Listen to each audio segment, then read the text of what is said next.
final Finance Act, they have retained the proposal that was GST from 1% to 18%, and they have proposed to withdraw the exemptions that was in sixth schedule of the Cell Tax Act relating to the cardiology, oncology, or angiography or endoscopy. So the government have retained this exemption, means these items will be exempt from the cell tax, but the pharma sector means we will have to charge the cell tax of 18% rather than 1%. That was earlier amended to take 1% as a GST. So now they have reversed the same decision, and this will increase the cost of medicines, and obviously the common.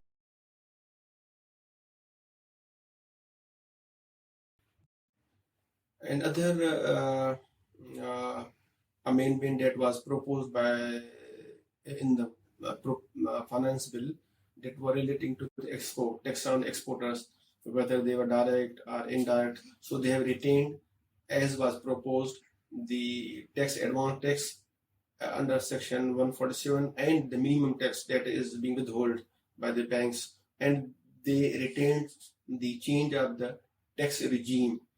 Even they have included those companies which are in the export processing zone, so they will be subject to same amendments.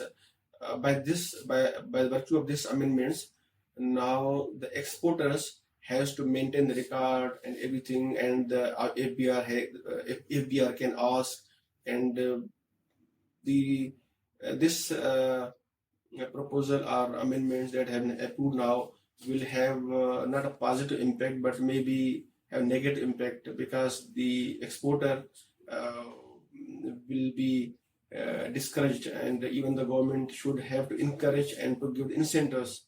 By this way, the government can collect the more taxes, but on other side there will be a counterproductive effects.